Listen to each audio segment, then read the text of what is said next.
Bible గ్రంథం అన్నిసార్లు మనస్సు మనస్సు మనస్సు మనస్సు. మీరు ప్రార్థనలో అడుగు వాటి నెలను పొంది ఉన్నామని ఎక్కడ నమ్మమన్నాడు? యేసు ప్రభు అని నోటితో ఒప్పుకొని ఎక్కడ విశ్వసించమన్నాడు? మనస్సు లేక హృదయమందు విశ్వసించి. మనసులో విశ్వాసం నీకు రక్షణ ఆధారం. మనసులో విశ్వాసం నీకు అద్భుతాలకు ఆధారం. మనసులో మార్పు నిత్య జీవానికి ఆధారం. మనసులో ఒత్తిడి నీ రోగానికి కారణం. మనస్సులో సందేహం నీ దరిద్రానికి కారణం. నా మీద నేను జాలి పడటమే ప్రమాదం, అది. అంతేగాని నాకెళ్ళి నీ మీద నువ్వు జాలి పడద్దు. జాలి పడ్డనాడు ఎవరెవరు చేసిన ఎవరెవరు అన్నవి అన్నీ గుర్తొస్తాయి నీకు. గుర్తొచ్చి కుమిలిపోయి ఏడుస్తూ తిండి మానేసి నిద్ర మానేసి ఆలోచిస్తూ రోగి అవుతావు. నేను ప్రధానంగా చెప్పే కదా, గుండె సమస్య వచ్చింది. ఎందుకంటే కళ్ళల్లో కన్నీళ్లు రావాలంటే గుండెలో కదలిక ఏర్పడాలట. సైన్స్ ప్రకారం చూసిన అదే. హృదయం కదలకుండా కళ్ళలో నీళ్లు రావట. అర్థమైందా? అంటే వేరేదేదన్నా కంట్లో పడితే నీళ్లు వస్తాయి మంటను బట్టి, అది వేరు. కళ్ళల్లో కన్నీళ్లు రావాలంటే హృదయంలో బాధ, అది ఫస్ట్ డ్యామేజ్ చేసేది హార్ట్ని. అందుకే గుండె సమస్య అని డాక్టర్ తెలిసినప్పుడు ఫస్ట్ డాక్టర్ చెప్పే మాట తెలిసి, ఏమైనా ఆలోచిస్తున్నావా? ఏం ఆలోచిస్తున్నావు? ఏం ఆలోచించేది ఏముందండి, చాలా బాధలు మరి కష్టాలు కన్నీళ్ళు, అబ్బాయ అమ్మాయ అంటే అట్టయితే పోతావు, నువ్వు పెందలాడిపోతావు. ఆయన్ని వదిలేసి నేను ఇచ్చిన మందులు వాడుకొని కాస్త ప్రశాంతంగా ఉండు. పక్కన ఎటన్నా కాస్త మానసిక ప్రశాంతంగా ఉండేకెళ్ళి తీసుకెళ్ళండి ఆయననే, లేదా దెబ్బతింటాడు. ఎందుకు? మనసులో జరిగినటువంటి ప్రెజర్ ఏదో, మనసులో కలిగినటువంటి సమస్య ఫలితం శరీరం మీద పడుతుంది. అందుకే మనసు మార్చుకోమన్నాడు. మనసులో మార్పు కలిగితే శరీరం పాపం చేయదు. మనసు మారలేదనుకో శరీరం మళ్ళా పాపానికి మనసే తీసుకెళ్ళిద్ది. ఒక్కొక్కడు సినిమా వాడు కూడా పాడతాడు చూడు, నా మనసు నా దగ్గర లేదు, నీ చుట్టే తిరుగుతుంది, అందుకే నేను ఎప్పుడు వినలేదా మీరు పాటలో? ఓ అమ్మ, మనకు తెలియని పాటలా. ఆ పాటలన్నీ చూసా మనసు చుట్టే ఉంటాయి. అంటే మనం ఏదో ఏముంది అని కొట్టేస్తాం. కానీ కాదు కాదు కాదు కాదు మనస్సులో జరిగే మార్పులు మన బాడీని కదిలిస్తాయి. ఇంకొకటి కూడా చెప్తాను, నేను గతంలో చెప్పే మళ్ళీ చెబుతా. నువ్వు అడుగులు వేస్తా ఉన్నావు, బస్సు మని పడగెత్తి తాజుబాన్ ఎదురు నిలబడింది. నీ ఎదురు నిలబడింది, బుసగొట్ల పడగెత్తి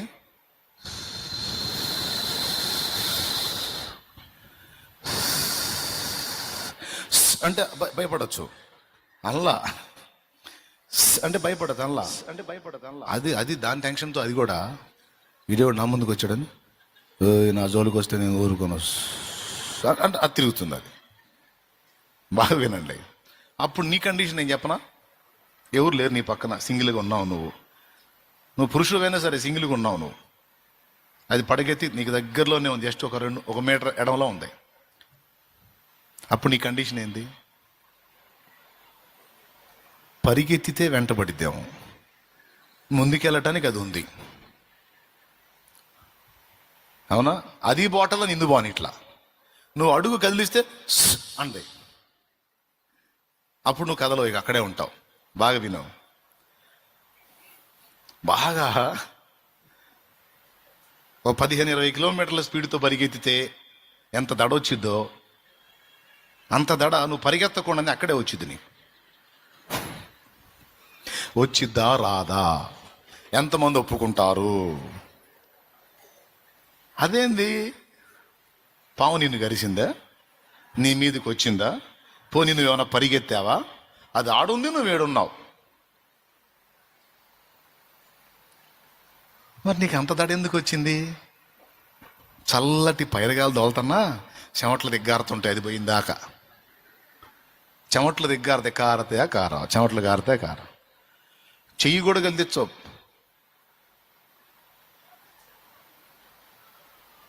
ఎందుకు ఏం కలిగినా అది బుస్ అంటుంది. బిగసకపోయి, అరే నువ్వు ఉన్న దగ్గరే ఉన్నావు, కానీ నీ గుండె వేగం పెరిగిపోయింది, నీ బీపీ లెవెల్స్ అబ్నార్మల్ అయిపోయినాయి, నీ హార్ట్ బీట్ మారిపోయింది, నీ బాడీ అంతా కూడా చెమటలు కక్కుతుంది. ఇదే ప్లేసులో ఒక కళ్ళు లేనివాడు ఉన్నాడు అనుకో, నువ్వు పొందిన ఈ రియాక్షన్స్ అన్నీ వానికి వస్తాయా? తేడా ఏంది? నీ కళ్ళు ఉన్నాయి, చూసావు, దాన్ని బట్టి ఒక భయం అనేది నీ మనసులో స్టార్ట్ అయింది. ఎందుకంటే చిన్నప్పటి నుంచి విన్నావు కదా, పావం గరిసి చచ్చిపోయారంట, పావం గరిసిపోయారంట, ఆ పావం గరిస్తే మామూలుగా ఉండదు, వెంటనే ఎక్కిద్ది. ఏ పావం గరిసినా వెంటనే ప్రాణం పోదని టైం ఉంటుంది దానికి. కొన్ని చిన్న చిన్న విషయాలు ఉన్నాయి, చేస్తే ప్రాబ్లం ఉండదు. అంతెందుకు రైతాంగానికి చెప్తున్నా, రబ్బర్ బూట్లు ఉన్నాయి, మోకాల దాకా వస్తాయి, వేసుకోండి. ఇతర దేశాల వాళ్ళని చూడండి, ఎండ దెబ్బ తగలకుండా టోపీ పెట్టుకుంటారు, చేతులకు గ్లౌజులు వేసుకుంటారు. వ్యవసాయం చేసేటప్పుడు పురుగు మందు పట్టుకున్నా ఏం చేసినా కనీసం గడ్డి కోసేటప్పుడు కూడా గ్లౌజులు వాడతారు వాళ్ళు. మన వాళ్ళకి ఏంటంటే అవన్నీ పెట్టుకొని యాడ్ చేస్తాం అని కొంచెం ఒళ్ళు బోరు వ్యవహారం చేస్తారు. అది వచ్చింది. అవి పెద్ద ఖరీదు కావు, గ్లౌజులు ఖరీదు కావు. ఏదన్నా పురుగు ముట్టినా కూడా ఇబ్బంది ఉండదు, అది దాని మీద పడిదిగా నీ మీద పడదు. బూట్ కాలు, రబ్బర్ బూటు చాలా చీప్గా వచ్చింది, వేసుకో, సంవత్సరాలు వస్తాయి. ఒక్క జత కొనుక్కున్నామంటే అసలు గొడవే ఉండదు. కానీ మన వాళ్ళు ఏడ ఇండ్రగా, సరే పాము కరిసిందండి అంటే టైం పట్టిద్ది, వెంటనే ప్రాణం పోదు. కానీ చిన్నప్పటి నుంచి విన్నాగా, అట్ట కరిసిందులో చచ్చిపోయాడు, కరిసింది పోయాడు, కరిసింది పోయాడు, కరిసింది. ఇక అది కరవగానే ముందు వచ్చే డౌట్ ఏంది, కరిసినప్పుడు ఇప్పుడు నేను పోవాలి కదా, ఇప్పుడు వాడికి విషం ఎక్కిద్ది కదా. ఏం లేదండి, అవకాశం ఉంటుంది. విషసహిత పాములు కరిసినా కూడా కొంత టైం ఉంటుంది బతకడానికి, క్షణాల్లో చనిపోరు, టైం ఉంటుంది. కానీ మనం చిన్నప్పటి నుంచి విన్నాం పాము ఎంత డేంజర్ అనేది, దాని విషం ఎంత డేంజర్ అనేది. అదంతా మన బ్రెయిన్లో స్టోరేజ్ అయి ఉంది, మన మనస్సులో. ఎక్కడుంది? అందరు చెప్పండి, ఎక్కడుంది? రైట్, మనసులో గూడు కట్టుకుంది. ఆ గూడు కట్టుకున్న ఆలోచనలన్నీ ఒక్కసారిగా బయటికి వచ్చి, పాము నిన్ను గర్వలా పాడలేదు, అక్కడే ఉంది, అది అక్కడే ఉంది, దాని ప్రాణం కోసం అది ఉంది. ఈ నన్ను ఏం చేస్తాడో అని, నీ ప్రాణం కోసం నువ్వు ఉన్నావు. పాముకి దాడే, నీకు దాడే. కానీ నీ బాడీలో ఎన్ని మార్పులు వచ్చినాయి ఒక్కసారి ఊహించు. చాలా వేగంతో పరిగెత్తిన వాడికి గుండె కొట్టుకున్నట్టు నీ గుండె కొట్టుకుంది. అదే వేగంతో పరిగెత్తిన వాడికి చెమటలు పట్టినట్టు నీ చెమటలు పట్టినాయి. కళ్ళు బయర్లు గమ్మటం, తిరగటం, నీరసం రావటం, లో బీపీ అన్నీ వస్తాయి అక్కడ. ఎందుకు ఇలాంటి మార్పు ఎలా వచ్చింది? అదే సన్నివేశం కళ్ళు లేనివాడికి ఎదురైతే వాడికి ఎందుకు రాలేదంటే, నేత్రాలు లేవు కనుక పావును చూడలేడు. పావును చూడకపోతే టెన్షనే లేదు. అంటే టెన్షన్ తెప్పించింది ఏంటి? కళ్ళు చూసినాయి, బ్రెయిన్ తనలో ఉన్న ఆలోచనలన్నీ ఓపెన్ చేసింది, మనసులో ఒక ఆందోళన కలిగింది. మనసులో కలిగిన ఆందోళన బాడీ మీదకి వచ్చింది. ఒక్క పాము విషయంలోనే కాదు, రోగం విషయంలోనైనా, దేని విషయంలోనైనా, సమస్యల విషయంలోనైనా నీ మనసులో ఒత్తిడి ఎదురైనప్పుడు అది నీ బాడీ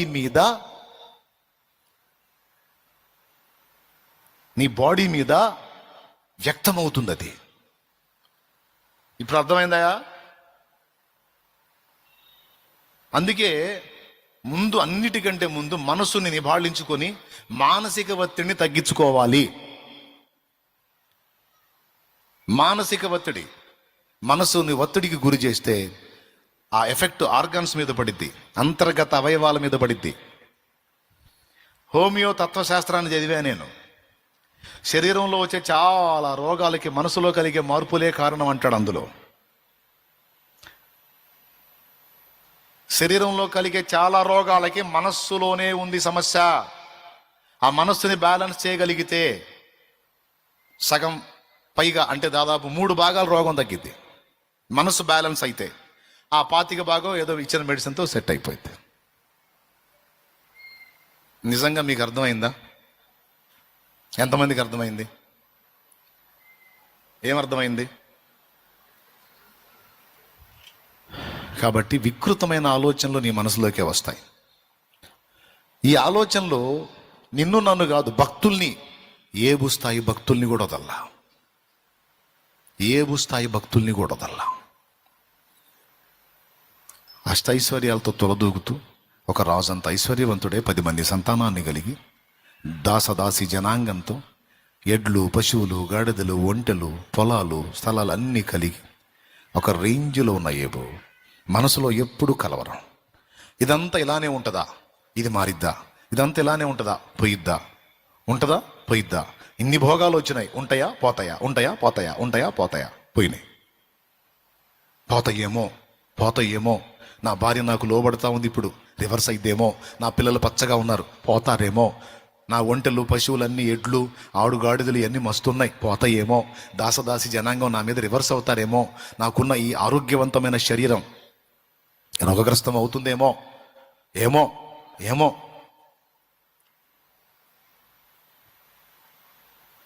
కొంతమంది ఇందులోనే బతుకుతారంటే ఏమైద్దో ఆ రోజు దాకా ఆగరు. ఆ రోజు రాకముందే ముందుగానే ఆలోచన చేస్తూ ఉంటారు, మానసిక ఒత్తిడికి గురవుతూ ఉంటారు. చివరికి ఏం జరిగిందో తెలుసా? ఏబు గ్రంథము 3:25లో ఏది వచ్చునని నేను బహుగా భయపడితినో అది నాకు సంభవించుచున్నది, నాకు భీతి పుట్టించినదే నా మీదికి వచ్చుచున్నదన్నాడు. ఏబు గారిని అడుగుదాం, ఏమయ్యా, ఇన్నాళ్ళు కాపాడినవాడు, ఇన్ని ఇచ్చినవాడు, ఇక ముందు కాపాడ్డా, ఇచ్చిన వాటిని స్థిరపరచడా? ఇవన్నీ పోతాయని ఎందుకు నీకు మనసులో సందేహం కలిగింది? నీ మనసులో అలాంటి ఆలోచన ఎందుకు కలిగింది? సో నీ మనసులో ఏదైతే కలిగిందో అదే జరిగింది. మీకు వందనాలమ్మా, మీకు అందరికి వందనాలు, ఒక్కసారి ఇది లేపండాయా.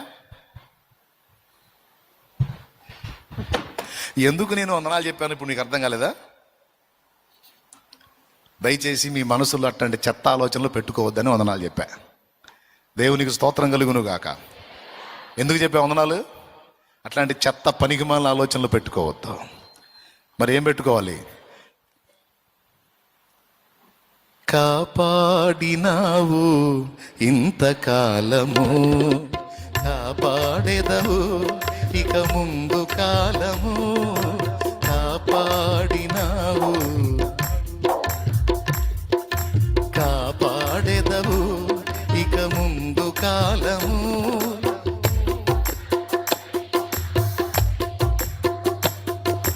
నిన్ను మరువనయ్యా నా జీవితాంతము, నీకే నా బ్రతుకు సొంతము, నీకే నా బ్రతుకు సొంతము. చాలు. కాపాడాడు ఇప్పుడు దాకా, ఇక ముందు కూడా ఆయనే కాపాడతాడు అని మనసులో ఆయన యందు విశ్వాసం ఉంచి, మనసులో ఎప్పుడు కూడా పాజిటివ్ వేవ్స్ని రానివ్వాలి. పాజిటివ్ వేవ్స్ని అంటే అనుకూలమైన ఆలోచనలు, ఆశీర్వాదకరమైన ఆలోచనలు, దీవెనకరమైన ఆలోచనలని ఎప్పుడు సరఫరా కానివ్వాలి. ప్లీజ్ సీరియస్గా తీసుకోండి. నేను చెప్పింది తీసుకుంటే మీ రోగాలు తగ్గుతాయి, మీరు ఎదుర్కొంటున్న శోధనలు పోతాయి, ఆత్మీయంగా బలపడతారు, అన్ని విధాలా దీవించబడతారు. ఉన్నదంతా మనసులోనే ఉంది పెద్దోడా, నీకు బుర్ర ఉంటే నా మాట నీకు ఎక్కాలా. ఉన్నంత ఎక్కడుంది? అందుకే బైబిల్ గ్రంథం అన్నిసార్లు మనస్సు మనస్సు మనస్సు మనస్సు. మీరు ప్రార్థనలో అడుగు వాటి నెలను పొంది ఉన్నామని ఎక్కడ నమ్మమన్నాడు? యేసు ప్రభు అని నోటితో ఒప్పుకొని ఎక్కడ విశ్వసించమన్నాడు? మనస్సు లేక హృదయమందు విశ్వసించి. మనసులో విశ్వాసం నీకు రక్షణ ఆధారం, మనసులో విశ్వాసం నీకు అద్భుతాలకు ఆధారం, మనసులో మార్పు నిత్య జీవానికి ఆధారం, మనసులో ఒత్తిడి నీ రోగానికి కారణం, మనస్సులో సందేహం నీ దరిద్రానికి కారణం. నేను చెప్తున్నా, ఈరోజు నీకు సంభవించినవన్నీ నాకు తెలిసి బహుశా గతంలో నువ్వు అనుకున్న విషయాలే జరిగినాయి. నువ్వు అనుకోనివేవో జరగల. నీ మనస్సులో, నీ లోపలి పొరల్లో ఎప్పుడో ఏదో ఊహించావు నువ్వు, అదే జరిగింది. తర్వాత ఇప్పుడు ఆడేలాగే వాడుతున్నావు, నేను అనుకున్నట్టే జరిగిందని. నేను అనుకున్నట్టే దేవుడు అంటాడు, ఎందుకు అనుకున్నావు అట్టా అంటాడు. ఎందుకు అనుకున్నావంటే ఎందుకో నాకు అనిపించింది. అనిపిస్తే అట్టే అయిద్ది. ఇక అనిపించొద్దు అనుకోవాకట్ట. ఏమండి, అర్థమైందా మీకు? ఇంకా అనుకోవాకండి. దిక్కుమాలిన ఆలోచనలు, దరిద్రపు ఆలోచనలు రానివ్వకండి. వచ్చినాయా? అయిందే. నేను చెప్తున్నా, నీ మనసులో కలిగే ఆలోచనలో ఎంత వింతో చూడండి. ఇది నీ బాడీనే కాదు, నీ చుట్టుపక్కల ఉన్న వ్యక్తుల్ని, పరిస్థితుల్ని కూడా ప్రభావితం చేస్తాయంటే ఎంత భయంకరమైన విషయం అండి ఇది. నీ మనసులో కలిగే ఆలోచనలు నీ బాడీనే కాదు, నీ చుట్టుపక్కల ఉన్న వ్యక్తుల్ని, పరిస్థితుల్ని కూడా ప్రభావితం చేస్తాయంటే నమ్ముతావా? ఏబు పిల్లలు ఎందుకు చచ్చిపోయారు? వాళ్ళ ఆలోచనలు బట్టి చచ్చిపోయారా? ఏబు ఆలోచనలు బట్టి చచ్చిపోయారా? అంటే ఇతని ఆలోచనలు ఎటు తగిలినాయి? ఎవరిని గాజేసినాయి? రాసుకో అక్కాయి, రాసుకో. గుర్తుపెట్టుకునే సీన్ నీకు ఉండదు కానీ రాసుకోండి, అందరు రాసుకోండి. ఎంత కీలకమైన విషయం ఇది. ఒంటెలకి పశువులకి అసలు ఏమన్నా సంబంధం ఉందా? కానీ ఏబు ఆలోచనలు, ఏబు మనసులో కలిగిన అనుమానాలు, ఆలోచనలు పశువుల్ని కూడా ప్రభావితం చేశాయి. చుట్టూ ఉన్న దాసదాసి జనాంగాల్ని ప్రభావితం చేశాయి. ఇప్పటిదాకా మనం అనుకుంటున్నాం ఏంటంటే, మన మనసులో కలిగే ఆలోచనలు మన బాడీని మాత్రమే డ్యామేజ్ చేస్తాయి అనుకుంటున్నాం. కానీ మనకు వెలపటున్నటువంటి వ్యక్తుల్ని కూడా మన ఆలోచనలు ప్రభావితం చేస్తాయి అనేది బైబిల్ చెప్తున్న సత్యం.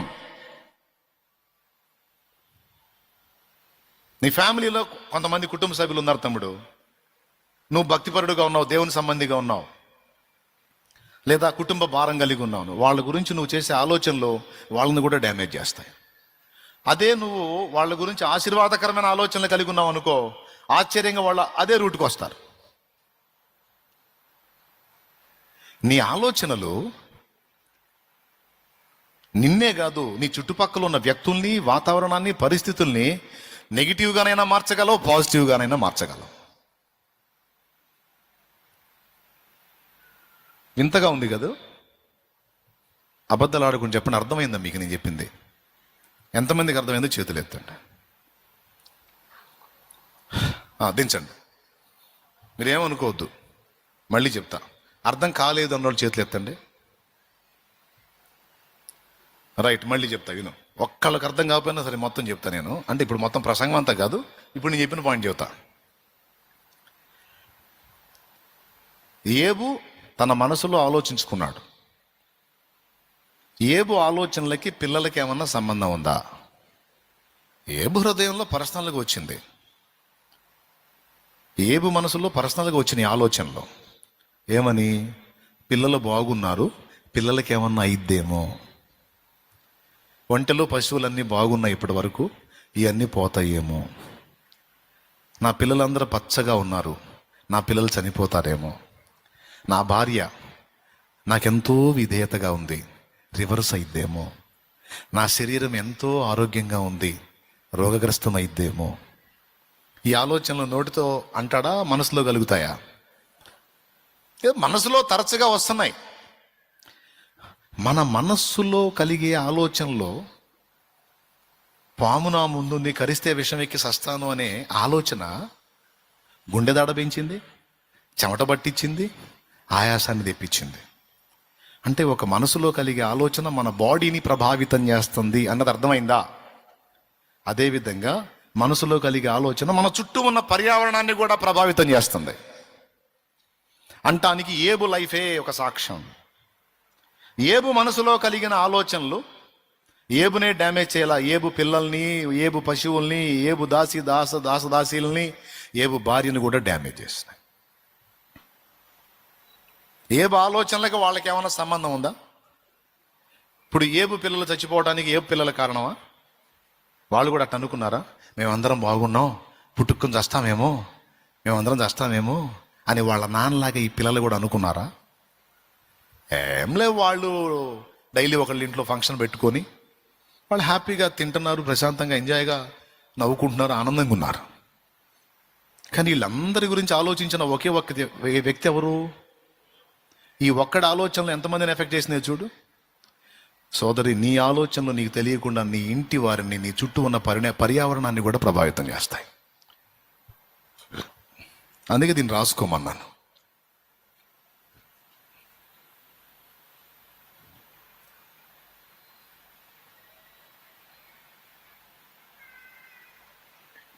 ఇప్పుడన్నా అర్థమైందా తమ్ముడు? ఏబు మనసులో కలిగిన ఆలోచన ప్రకారం ఎక్కడో ఉన్న పిల్లలు చచ్చిపోయారు. ఏబు మనసులో కలిగిన ఆలోచనల ప్రకారం ఎక్కడో ఉన్న ఒంటెలు, పశువులు దొంగల పాలైనాయి. ఏబు మనసులో ఉన్న ఆలోచనలు తన మనసులోనే ఉన్నాయి, అవి బయటికి చెప్పలా. కానీ దాసదాసి జనాంగం ఏబుకి రివర్స్ అయ్యి, రే నీళ్ళు అవుతున్నాయిరా, నీళ్ళ ఇస్తావాలే కూర్చో. ఒకప్పుడు రే అంటే అయ్యగారు అనుకుంటూ వచ్చినాడు, రివర్స్ అయిపోయారు. అక్కడ వచ్చిన ఫలితాలన్నీ ఏబు ఆలోచనల్లో వచ్చినాయి ఫస్ట్, తర్వాత అవి క్రియాత్మకంగా మారినాయి. అందుకే ఒక స్త్రీని మోహపు చూపు చూడొద్దు అన్నాడు. ఎందుకన్నాడో తెలుసా? యేసయ్య పిచ్చోడై అనలా మాట. వ్యభిచారము చేయవద్దని చెప్పబడిన మాట మీరు విన్నారు కదా, మత్తయి సువార్త 5:27. నేను మీతో చెప్పున్నదేమనగా, ఒక స్త్రీని మోహపు చూపుతో చూచు ప్రతివాడు అప్పుడే తన హృదయమందు ఆమెతో వ్యభిచారము చేసిన వాడగును అన్నాడు. అరే చూస్తే తప్పేంది? అందంగా ఉన్నారు, చూస్తే తప్పే ఉంది. ఆ అబ్బాయి అందంగా ఉన్నాడు, చూస్తే తప్పేంది? ఆ అమ్మాయి అందంగా ఉంది, చూస్తే తప్పేంది? చూడు, మోహించవాకు. మోహం అనేది మనసులో కలిగిద్దా, శరీరంలో కలిగిద్దా? కదా, ఎమోషన్, ఫీలింగ్, ఆలోచనలో, మనసులో. ఏమండి, మీతో ఒక మాట చెప్పాలి, నా మనసులో మాట. ఇందులో మళ్ళీ సినిమా పాటలు వస్తాయి. మనసులో ఉంది, నీకు చెప్పాలనిపిస్తుంది. పాటలు వచ్చింది చూసావా? అది ఎక్కడుంది? ఫస్ట్ ఎక్కడ మొలకెత్తింది? అంటే ఒక వ్యభిచార పాపానికి మూలం ఎక్కడ స్టార్ట్ అవుతుందో తెలుసా? మనసులో కలిగిన మోహంలో స్టార్ట్ అవుతుంది. అందుకని అక్కడ తొక్కురాదా అని అన్నాడు. ఎక్కడ తొక్కమన్నాడు? అసలు మనసులో కలిగే ఆలోచనల మూలం ఉంది చూడు, ఆడ తొక్కురా దాన్ని, అప్పుడు నీ శరీరం కంట్రోల్లో ఉంటుంది అన్నాడు.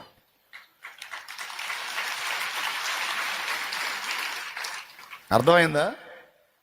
ఏముంది, మనసులో ఆలోచన లేక మనమేం బయటపడుతున్నావా, ఎవరికన్నా చెబుతున్నావా? మనసులో అనుకుంటున్నామంటే ఆ మనసులో ఉన్నది ఒకనాటికి నిజంగా జరిగిద్ది. ముందు మనసులో ఆలోచిస్తాం, తర్వాత ప్రయత్నాలు స్టార్ట్ అవుతాయి. ఎంతమందికి అర్థమైంది? అందుకని ఏమన్నాడు? ఎక్కడ దొక్కేమన్నాడు? అక్కడే తీసేయి, ఆరంభంలోనే తీసేయి, ఆదిలోనే అణిచివేయి. అది పెద్దగా నీకు మారి శత్రువుగా నిన్ను నాశనం చేయకుండా నీకు మేలు కలిగిద్ది. ఏముందిలే ఆలోచనే కానీ ఉండనిచ్చావా?